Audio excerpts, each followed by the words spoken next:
Hindi class में आप सभी लोगों का स्वागत है। बच्चों, आज हम हिंदी व्याकरण के अंतर्गत समास पढ़ेंगे। आपने हिंदी में समास पढ़े होंगे, लेकिन आज हम संस्कृत में समास पढ़ेंगे। तो यूपी बोर्ड में कक्षा 11 और 12 दोनों में जो समास चलते हैं, आज हम उसे इस वीडियो में पढ़ने वाले हैं।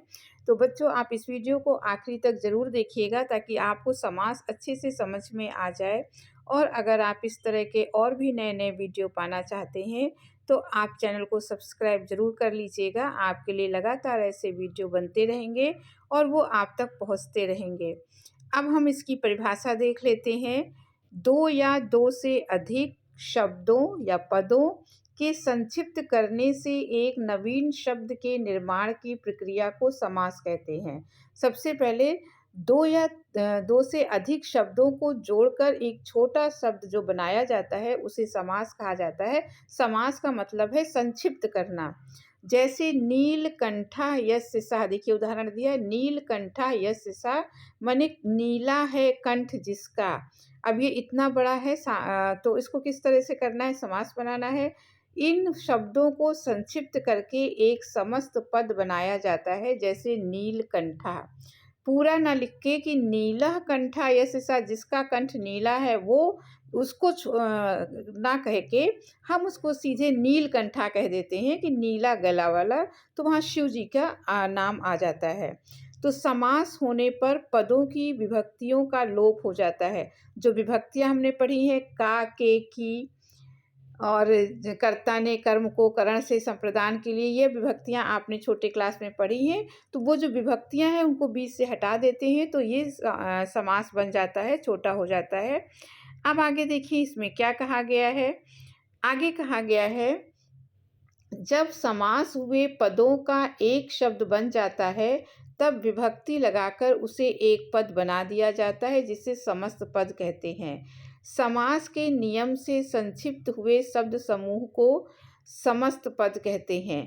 समास के नियम से जब हम किसी भी वाक्य को, वाक्यांश को छोटा कर देते हैं, जैसे हिंदी में आप देख लीजिए, लिखते हैं राजा का पुत्र, तो ये आपका, इसको आप समास में लिखना है, संक्षिप्त करना है, तो बीच से हम का को हटा देंगे और सीधे लिख देंगे राजपुत्र। अब ये देखिए आपका समास बन गया और इसको समस्त पद कहा जाता है। अब आगे देखते हैं, जैसे राजपुरुष, अगर इसको खोलेंगे तो क्या हो जाएगा, राजा का पुरुष, समस्त पद है। इसको जो समास बनाया जाता है उसे समस्त पद कहा जाता है। समास के अर्थबोधक वाक्य को विग्रह कहते हैं। एक होता है समास और एक होता है समास विग्रह। समास में हम अधिक शब्दों को छोटा करते हैं तो समस्त पद बनाते हैं, और अगर समास का विग्रह करना हो तो छोटे हुए समास को फिर से हम खोलकर बड़ा लिख देते हैं। जैसे राज्ञः पुरुषा, राजपुरुष का विग्रह है, ये वाक्य रूप में है और इसे राजपुरुष का अर्थबोध होता है। अब हम देखेंगे कि समास के कितने भेद, कितने रूप होते हैं। तो समास के आपके जो रूप होते हैं वो 6 समास पाए जाते हैं। एक होता है अव्ययी भाव समास, तत्पुरुष समास, कर्मधारय समास, द्विगु समास, बहुब्रीहि समास और द्वंद्व समास। लेकिन कक्षा 11 और 12 के पाठ्यक्रम में इसमें 6 में से केवल 3 ही समास पढ़े जाने हैं। वो आपका एक है अव्ययी भाव, दूसरा है कर्मधारय और तीसरा है बहुब्रीहि समास। तो इस वीडियो में हम इन्हीं 3 समास को समझेंगे और जानेंगे जो हमारे पाठ्यक्रम में चलते हैं। तो अब पहला देखते हैं अव्ययी भाव समास। अव्ययी भाव में उसका जो पहला पद होता है, समासिक पद के 2 पद होते हैं। पूर्व पद माने जो पहले का शब्द होता है और उत्तर पद माने जो बाद वाला शब्द होता है। इस तरीके से बताते हैं। तो अव्ययी भाव समास की परिभाषा है, जिस समास में पूर्व पद माने जो पहला वाला, अगर किसी भी समास में 2 शब्द हैं तो जो पहला वाला शब्द है उसको पूर्व पद कहा जाता है। तो जिस समास में पूर्व पद अव्यय हो और उसी के अर्थ की प्रधानता हो तो उसे अव्ययी भाव समास कहा जाता है। अव्ययी भाव समास में पहला पद अव्यय होता है। तो इसमें जो पहला पद है, पूर्व पद माने जो पहला पद है, वो अव्यय भी होता है और मुख्य भी होता है, और दूसरा उसकी संज्ञा होता है। समास होने पर समस्त पद अव्यय हो जाता है। अव्ययी भाव का नपुंसक लिंग एक वचन में रूप बनता है। अव्ययी भाव नित्य समास है। अब हम इसके उदाहरण देखते हैं और उदाहरण से इसको समझते हैं अव्ययी भाव समास के। देखिए, संस्कृत में ही आपको, क्योंकि संस्कृत के व्याकरण में आता है, तो आपको इसमें हर काम संस्कृत में ही करना है। जैसे यथा कामम, तो दो शब्द हैं यथा और कामम। तो यथा पूर्व पद है और कामम आपका उत्तर पद है। उत्तर पद माने बाद का पद है और यथा माने पूर्व पद है। तो यथा यहाँ मुख्य है और यथा यहाँ पर अव्यय भी है। तो आपको विग्रह परीक्षा में किस तरह पूछा जाएगा, जैसे यथा कामम शब्द आ गया परीक्षा में, तो आपको उसका विग्रह करना है। तो कामम अनतिक्रम्य, ये आपको विग्रह आपको तैयार करना पड़ेगा, याद करना पड़ेगा, समझ के लिखना पड़ेगा। इसका हिंदी में अर्थ देखें तो इच्छा अनुसार। फिर यथाशक्ति, शक्तिम अनतिक्रम्य, इसका विग्रह हो गया और शक्ति के अनुसार। फिर उपगंगम, देखिए यथा यथा के दोनों खत्म हो गए, तो यथा वाले में अनतिक्रम में लगता है। आपने देखा, कामम को पहले ले लीजिए फिर अनतिक्रम, इधर शक्ति को पहले ले लीजिए अनतिक्रम। उपगंगम, उप मने होता है समीप, तो उपगंगम मने गंगाया समीपे, मने गंगा के समीप। उपराजम मने राज्ञः समीपे, राजा के पास।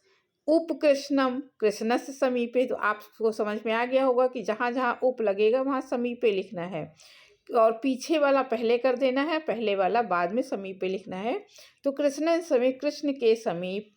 उपतटम, तटस्थ समीपे, तट के समीप। प्रत्येकम, अब देखिए प्रति आ गया, तो उप का पढ़ा, यथा का पढ़ा, अब प्रति का आ गया। प्रत्येकम मने एकम एकम प्रति, हर एक। अब आगे और देख लेते हैं। आगे फिर दिया है प्रतिदिनम। देखिए, आप प्रति अव्यय है और प्रतिदिनम का दिनम दिनम प्रति होगा। यहाँ पर दिनम दिनम प्रति नहीं लिखा है, तो दिनम दिनम यहाँ पर प्रति होगा और इसका अर्थ है प्रतिदिन। अधिगिरी, अब अधि भी देखिए, आपका ये सारे जो शब्द हैं वो उपसर्ग भी हैं और अव्यय भी हैं। तो अधिगिरी मने गिरीषु इति, पर्वतों पर।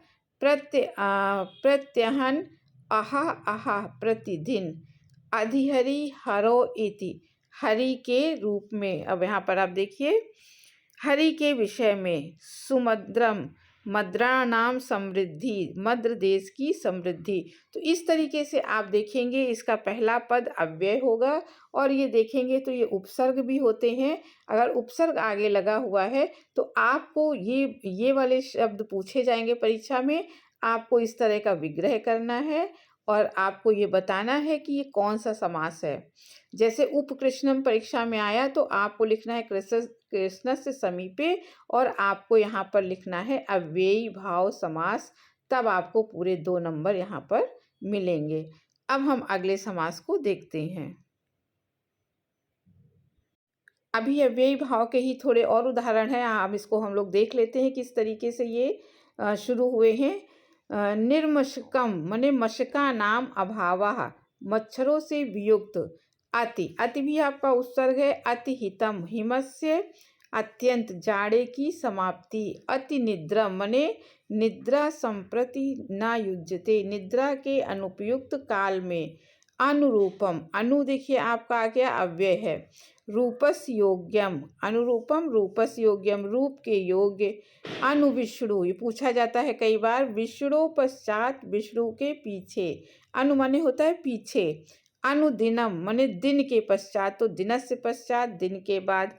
अब आगे के उदाहरण देखते हैं। आगे देखिए, अनु के बाद नि आ गया है, नि आपका उपसर्ग आ गया है, नि अव्यय है। निर्जनम माने जना नाम अभावः, लोगों का अभाव। अधिग्रहम, ग्रहे इति, घर पर। सहरि, हरे सादृश्यम, हरि के सदृश। निर्मच्छिकम मने मक्षिणा नाम अभावा, मक्खियों से रहित। आजन्मः, जन्मनः प्रभृति, जन्म से लेकर। उपतीर्थम, तीर्थस्य समीपे, तीर्थ के समीप। आसमुद्रम, समुद्रस्य पर्यंत, समुद्र पर्यंत। प्रत्यक्षम, अक्षरा प्रति, आँखों के सामने। अब अगला जो हमारा समास आता है वो है कर्मधारय समास। अब कर्मधारय समास को देखते हैं, इसकी परिभाषा देख लेते हैं। जिस समास में पहला पद विशेषण हो और दूसरा पद विशेष्य होता है, वहाँ कर्मधारय समास होता है। माने पहला पद विशेषता बताने वाला शब्द होता है, जिसे विशेषण कहते हैं, और दूसरा जिसकी विशेषता बताता है वो होता है। तो यहाँ पे हम उदाहरणों से इसको समझेंगे। कृष्णा सर्पा। अब कृष्ण माने क्या होता है? कृष्ण माने होता है काला, और सर्प माने सांप, माने काला सांप। तो काला क्या है? विशेषता बताने वाला रंग होता है, काला, नीला, पीला, हरा। तो ये जितने भी रंग होते हैं विशेषण होते हैं, माने काला सांप। तो यहाँ पे इसका विग्रह आपको क्या लिखना होगा? कृष्ण सर्पा अगर आपकी परीक्षा में आएगा तो आपको लिखना है कृष्णा सर्पा माने काला सांप। तो आपको इसकी जो अर्थ हम बता दे रहे हैं, लेकिन अर्थ आपको हिंदी के नहीं लिखने हैं। आपको इसकी जगह बताना है समास कौन सा है। कृष्ण सर्पा आपका आया तो आपको कृष्णा सर्पा लिखना है और लिखना है कर्मधारय समास, तब आपको 2 अंक वहाँ पर मिलेंगे। विद्या धनम। विद्या एव धनम माने विद्या रूपी धन। मुख कमलम। मुखेव कमलम मुख रूपी कमल। नीलोत्पलम। उत्पलम माने होता है कमल, नीलो माने नीला कमल। तो नीलम उत्पलम। नीला उत्पल माने नीला कमल। नीलाम्बुजम। नीलम अंबुजम माने ये भी नीला कमल हो गया, नीला कमल। आगे देख देते हैं। पीताम्बरम। अंबर माने होता है वस्त्र, पीत माने होता है पीला। तो पीतम अंबरम माने पीला वस्त्र। श्वेतांबरम। श्वेतंबरम माने सफेद वस्त्र। पीत वसनम माने पीतम वसनम पीला वस्त्र। सज्जना सत धन जना सदाचारी पुरुष। रक्त वर्ण रक्तम वर्णम लाल रंग। पीतम पृष्ठम माने पीला पृष्ठ। पीत कमलम। पीत माने पीला, कमल माने कमल, पीला कमल। घन यु घन श्यामः। घन यु श्यामः काले बादलों के समान। चंद्रमुखम। चंद्रमुखम का क्या हो जाए? मुखम चंद्रयु चंद्रमा के समान मुख। नीलाश्व। अश्व माने घोड़ा होता है। नीलम चासो अश्वः नीला घोड़ा। महादेवः महान चासो देव महान है जो देव। अब अगला और अंतिम हमारा समास है बहुब्रीहि समास। बहुब्रीहि समास को देखते हैं कि किसे कहा जाता है। तो जिस समास में पहला पद तथा दूसरा पद प्रधान ना होकर कोई तीसरा अन्य पद प्रधान होता है, उसे बहुब्रीहि समास कहते हैं। तो यहाँ तो ना पहला पद प्रधान होता है ना दूसरा पद प्रधान होता है, कोई अन्य पद जो है यहाँ पे प्रधान होता है, तो वहाँ पर आपका बहुब्रीहि समास आता है। अब इसको उदाहरण के रूप में समझते हैं। जैसे पहला देखिए उदाहरण है पीताम्बराः। पीतम अंबरम यस्य सः माने पीले वस्त्र हैं जिसके वह। तो पीले वस्त्र हैं जिसके वह। तो पीताम्बर का संबंध किससे है? कृष्ण से है, अर्थात कृष्ण। पीतम अंबरम यस्य सः अर्थात कृष्णः। यहाँ पे आपको ये लिखना होगा पीतम अंबरम यस्य सः और बताना होगा बहुब्रीहि समास। इस तरह आपको समास पहचानना होगा। श्वेतांबरा। 1 नंबर आपको विग्रह बताने का है और 1 नंबर आपको विभक्ति पहचानने का है। इस तरीके से 2 नंबर मिलेंगे। तो श्वेतांबरा। श्वेतम अंबरम यस्य सः। आपने देखा पीताम्बर आपने कर्मधारय में भी समझा था, ये उदाहरण वहाँ भी आया था श्वेतांबर पीताम्बर। लेकिन आपको यहाँ पर अगर इसका विग्रह आप इस तरह से करेंगे कि श्वेतम अंबरम यस्य सः, श्वेत वस्त्र हैं जिसके वो। और अगर आप कर देंगे श्वेतम अंबरम तो फिर वो कर्मधारय में उन्हें सफ़ेद वस्त्र कर्मधारय में चला जाएगा, और श्वेत मतलब सफ़ेद वस्त्र हैं जिसके, अर्थात जिसके हैं वो कोई तीसरा व्यक्ति है। तो इस तरीके से अगर आप विग्रह करेंगे तो आप कर्मधारय इसमें बहुब्रीहि समास में आएगा। लंबोदरः। लंबम उद्रम यस्य सः। लंबा उदर किसका है? ये गणेश जी का एक नाम है लंबोदरः। चंद्रशेखरः। चंद्रशेखरे यस्य सः। चंद्रमा है जिसके सिर पर वो। तो कौन है? शिव हैं। दशानन। 10 आननान यस्य सः। 10 मुख हैं जिसके वो। तो इसमें प्रमुख कौन है? तीसरा पद रावण। गजानन। गजयु आनन यस्य सः। हाथी के समान आनन माने मुख है जिसका, अर्थात गणेश जी। चक्रपाणी। चक्रपाणो यस्य सः। चक्र है जिसके हाथ में, अर्थात विष्णु। त्रिनेत्र। त्रीणि नेत्राणि यस्य सः। बहुब्रीहि समास। ये 3 नेत्र जिसके हैं वो शिव जी हैं। यशः पाणी। यशः पाणो यस्य सः। यश है जिसके हाथ में वह।